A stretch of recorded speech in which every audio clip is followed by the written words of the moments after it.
அனைவருக்கும் வணக்கம். கல்வியை கற்று உணர்வோம் என்ற சேனலின் மூலம் உங்களை வரவேற்பதில் மிக்க மகிழ்ச்சி அடைகிறேன். தற்பொழுது மருத்துவத்தின் வகைகளை பற்றி சில கருத்துக்களை இங்கே காண்போம். மருத்துவத்தின் வகைகள் ஆவன: நாட்டு மருத்துவம், சித்த மருத்துவம், யுனானி, ஆயுர்வேதம், அக்குபஞ்சர், பண்டைய சீன மருத்துவம், இயற்கை வைத்தியம் அல்லது பாட்டி வைத்தியம் என மருத்துவத்தின் வகைகள் பிரிக்கப்படுகின்றன. சித்த மருத்துவம்: மரபு வழி மருத்துவத்தில் சித்தர்களால் தமிழில் வழங்கப்பட்ட மருத்துவ முறை சித்த மருத்துவம் ஆகும். அகத்தியர் ஆசானாக 14 சித்தர்கள் தொகுத்து வழங்கிய தமிழ் மருத்துவ முறை ஆகும். தோஷங்கள் 3 வாத, பித்த, கப முறை கொண்டு ஆராயப்படுகின்றன. முத்தோஷங்களில் ஏற்படும் மாற்றங்களே நோயாக கணிக்கப்படுகின்றது.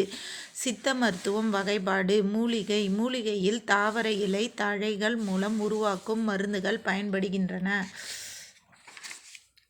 தாது: கனிமங்களை கொண்டு உருவாக்கும் மருந்துகள்.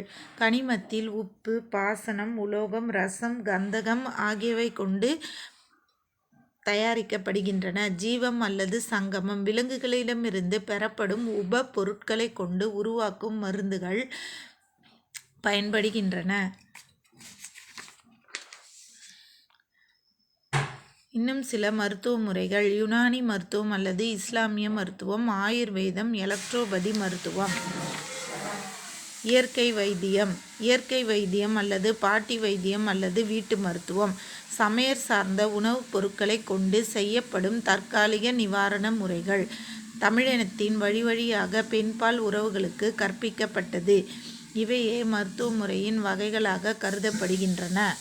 இனிவரும் காணொளியில் இன்னும் சில மருத்துவத்தை பற்றிய குறிப்புகளை காண்போம். இதுவரை பொறுமை காத்து கேட்ட அனைவருக்கும் மிக்க நன்றி. கல்வியை கற்று உணர்வோம் என்ற சேனலை உங்களுக்கு இந்த கருத்துக்கள் பிடித்திருந்தால் சப்ஸ்கிரைப் செய்யவும்.